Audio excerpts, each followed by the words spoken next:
Mes chers collègues, la délibération 28 de ce conseil municipal est assez clé parce qu'elle est au cœur du projet politique de la nouvelle majorité sur les questions de sécurité et de prévention de la délinquance.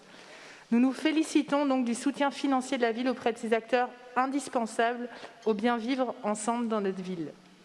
Médiation à l'école et dans les quartiers, rencontres jeunes police, chantier éducatif, soutien à la parentalité. Ces actions de prévention sociale et la médiation doivent être la pierre angulaire de notre combat contre l'insécurité à Nantes. Et c'est de notre responsabilité, en tant que collectivité, de les accompagner jour après jour pour qu'elles fleurissent partout dans notre ville. Car oui, la délinquance augmente à Nantes. Oui, les Nantaises et les Nantais ne se sentent plus toujours en sécurité le soir. Et oui encore, les agents de la police municipale sont sous pression. En tant qu'élus, nous sommes également employeurs. En tant qu'élus, nous sommes garants du bien vivre ensemble. Et c'est de notre responsabilité de répondre à ces problèmes, de protéger tous les habitants de Nantes, qu'ils soient agents, exilés ou étudiants. Mais c'est aussi notre rôle d'éclairer le débat pour y apporter des réponses concrètes et avoir le courage d'aller prendre les problèmes à la racine. Aujourd'hui, le constat est clair. Les missions de notre police municipale de proximité sont de plus en plus confuses pour nos concitoyens. Depuis quelques années, les policiers municipaux sont amenés à agir sur le terrain des policiers nationaux, dont l'État n'assure plus une présence suffisante, créant un mélange des genres.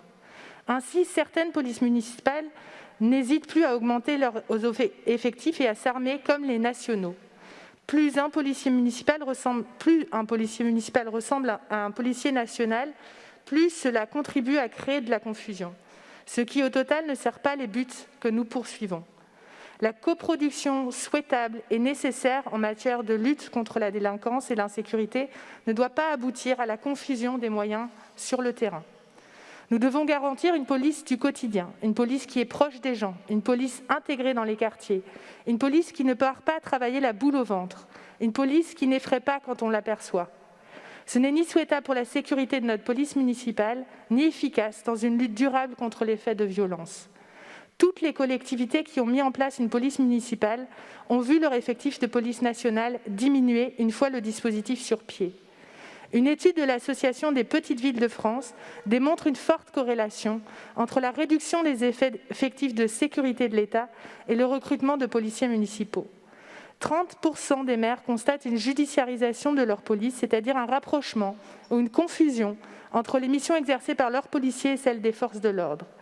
C'est pourquoi, au sein de notre majorité, nous devons regarder les choses en face, car nous ne cesserons de le rappeler dans cette instance et dans toutes les autres, la meilleure des sécurités est celle qui prévient les actes au lieu d'attendre leur commission. Ensemble, travaillons à réaffirmer la continuité de la tradition humaniste et républicaine, la régulation sociale qui commence dès le plus jeune âge, la prévention spécialisée, l'éducation et la répression quand nécessaire. Chacun ses missions, le respect de l'ordre public pour l'État, la régulation sociale et les missions de proximité pour la maire et ses équipes. Les débats ont été riches ces dernières semaines au sein de notre nouvelle majorité, notamment autour de la question des pistolets à impulsion, un sujet sensible abordé dans la délibération 30, que le groupe écologiste et citoyen ne voteront pas non plus. Mais je sais que je peux avoir confiance en notre nouvelle majorité pour que notre ville prenne toute sa part dans la chaîne éducation, régulation, prévention. Je vous remercie. Merci. Je mets